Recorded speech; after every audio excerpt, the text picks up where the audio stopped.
हिमाचल प्रदेश में कोविड-19 पॉजिटिव के कुल मिला के 62 केसेस हुए हैं और इस वक्त 21 केसेस एक्टिव हैं। कांगड़ा जिले के पंचरुखी पुलिस स्टेशन के एक एचएससी कोरोना वायरस पॉजिटिव पाया गया है। यह हिमाचल प्रदेश में पुलिस डिपार्टमेंट का पहला केस है जो पॉजिटिव पाया गया है। देश में लगभग 70,000 केसेस हुए हैं और एक ही दिन में 3,600 केसेस हुए हैं और 2,300 के लगभग डेथ्स हुए हैं। ये स्थिति संतोषजनक नहीं है। इसके लिए हम सबको बहुत ही ज्यादा सतर्क रहने की आवश्यकता है।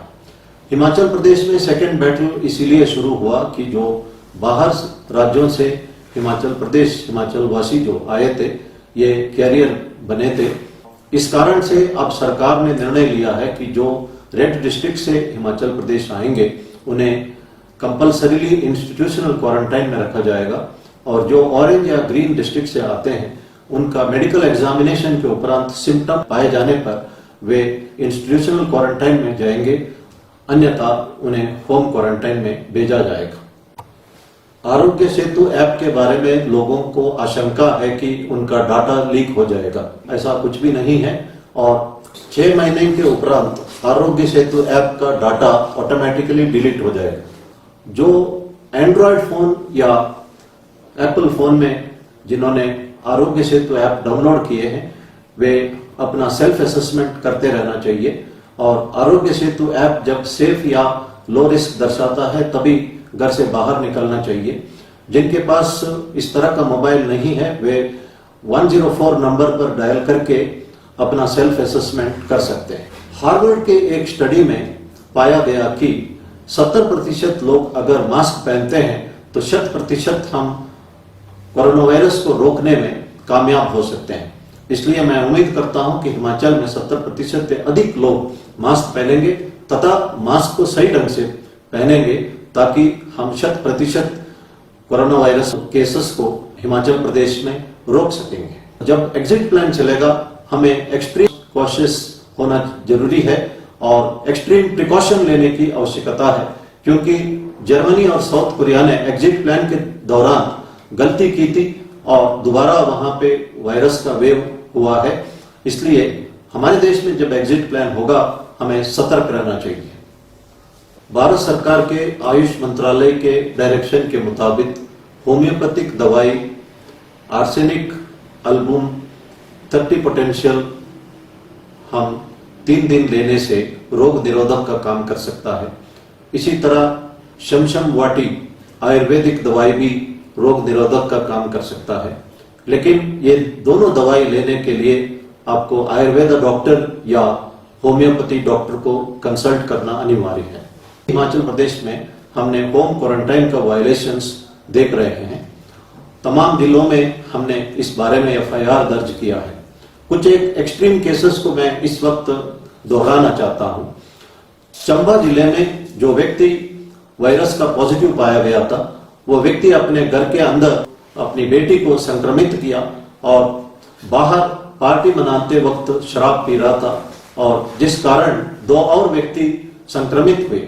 इसमें यह भी एविडेंस हमारे पास आया है कि एक ही सिगरेट को ये लोग शेयर कर रहे थे और सिगरेट को शेयर करना जो है इट इज सुसाइडल एक्ट। ये कहते हैं कि आप भाई मुझे मार, हुक्का हो या सिगरेट हो, कभी भी एक दूसरे से शेयर इस हालात में नहीं करना चाहिए। WHO के एडवाइस के मुताबिक सिगरेट पीना इस वक्त हानिकारक है। दूसरा इंस्टेंस जो हमीरपुर डिस्ट्रिक्ट में नजर आया, जहां गुजरात से वापस आया हुआ व्यक्ति नाई को बुला के अपना बाल कटवाया और वही नाई अन्य लोगों के घर में जाके भी बाल काटा। इस कारण से हमने एफआईआर भी दर्ज किया और हम अपना कार्रवाई कर रहे हैं। एक और इंस्टेंस हुआ, एक जेबीटी टीचर अहमदाबाद से अपना घर वापस आया था, उसे होम क्वारंटाइन का आदेश दिया गया था, लेकिन वो बाहर शराब लाने के लिए निकल रहा था। उसकी पत्नी ने शिकायत की जिस पर उसे इंस्टीट्यूशनल क्वारंटाइन में रखा गया और उस पर मुकदमा किया गया है। ये बहुत अफसोस की बात है कि इस तरह के लोग बच्चों को पढ़ाते हैं। मैं एक बात स्पष्ट रूप से कहना चाहता हूं, ये कोरोना वायरस एक दिन खत्म हो जाएगा। आप दूसरे राज्यों में जाके नौकरी दोबारा करना शुरू करेंगे, लेकिन इन मुकदमों की वजह से आपको हिमाचल वापस आना पड़ेगा और अदालत में मुलजिम बन के कटघरे में खड़ा होना होगा। इसलिए इन बातों पे आपको ध्यान देना चाहिए और पुलिस सख्ती से कार्रवाई करेगी। जो व्यक्ति चंबा में दूसरों के साथ शराब पी रहा था और सिगरेट शेयर कर रहा था, उस पर हमने 307 यानी अटेम्प्ट टू मर्डर सेक्शन भी लगाया। हम कठोर से कठोर धाराएं लगाएंगे और सख्ती बरतेंगे ताकि इस एपिडेमिक को हिमाचल प्रदेश में हम कंट्रोल कर सकें। अधिकतर लोग होम क्वारंटाइन का आदेशों का पालना कर रहे हैं, मैं उनको धन्यवाद करना चाहता हूं। एक अच्छा इंस्टेंस मैं बताना चाहता हूं। जोगिंद्रनगर में एक रसोई जैसलमेर से वापस आया और उन्होंने उनके घर में सिर्फ 2 कमरे थे, एक कमरे में उसकी माँ और बहन रहती थी और उसने अपने घर के बाहर एक टेंट लगा के उस पर रहने लगा। इस तरह का कड़ाई से पालना करने वाले लोग भी हैं। मैं लोगों से अनुरोध करता हूं कि जो लोग होम क्वारंटाइन का कंडीशंस वायलेट करते हैं उनका फोटोग्राफ ले लें और हमारा जो व्हाट्सएप नंबर है 9459 पर भेजे और उस व्यक्ति का डिटेल भी भेजे ताकि हम उचित कार्रवाई करेंगे। इस महामारी की लड़ाई में प्रधानमंत्री जी ने कहा है कि हर एक व्यक्ति सोल्जर है, हर एक व्यक्ति लीडर है, इसलिए हर एक व्यक्ति को एक दायित्व बनता है इस तरह का वायलेशंस के बारे में पुलिस को या एडमिनिस्ट्रेशन को सूचित करने का। आज फ्लोरेंस नाइटिंगेल का 200th बर्थ एनिवर्सरी है। फ्लोरेंस नाइटिंगेल 1854 से 1856 तक क्रिमियन वॉर के दौरान नर्स के तौर पर काम कर रही थी। वो एक मैथमेटिशियन भी थी।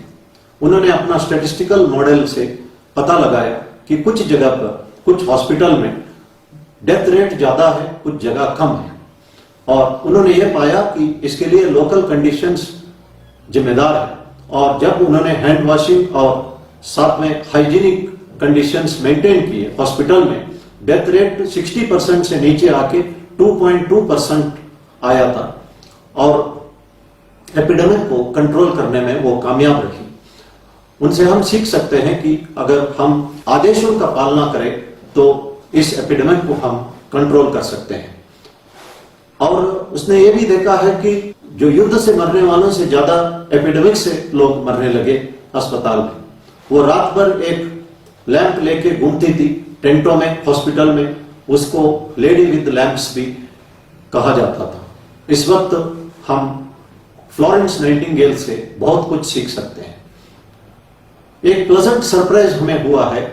अमेरिका के राष्ट्रपति डोनाल्ड ट्रंप जी ने एक हिंदू पंडित जी को बुला के यजुर्वेदा का शांति मंत्र का पठन करवाया था और उस वक्त वाशिंगटन में उन्होंने कहा था कि इस संकट की घड़ी में भगवान एक सोर्स ऑफ स्ट्रेंथ है और भगवान ही हमें डायरेक्ट कर सकता है।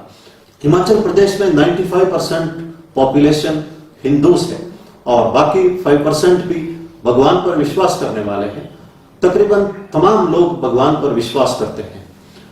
हम कन्नड़ में कहते हैं संकट बंदाग वेंकट रमण। जब संकट आता है तो भगवान वेंकट रमण का याद आता है। आदि शंकराचार्य जी ने कहा है कि गेयम गीत नाम सहस्रम देयम श्रीपति रूपम जस्रम नेयम सज्जन संगे चित्तम देयम दीन जनाय च वित्तम। उनका कहना है कि भगवान का सुंदर रूप हृदय में रखे, हमारे मन में या होठों से उनका नाम स्मरण करें और अच्छे लोगों का संपर्क रखे और अच्छे विचार मन में रखे और इसके लिए अच्छे किताब भी हम पढ़ सकते हैं और गरीबों का मदद करें, एक दूसरे का मदद करें। शंकराचार्य जी नामस्मरण और सत्संग और एक दूसरे का मदद करने में इस संस्कृत श्लोक में जोर देते हैं। नामस्मरण से हमारा थॉट, वर्ड्स और डीड्स प्यूरिफाई हो जाता है।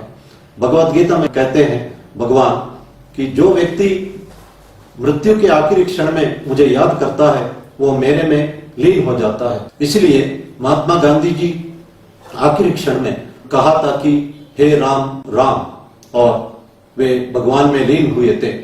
उनका वो जो मन में जो है वही वो बोलते थे और जो बोलते थे उसी को करके दिखाते थे।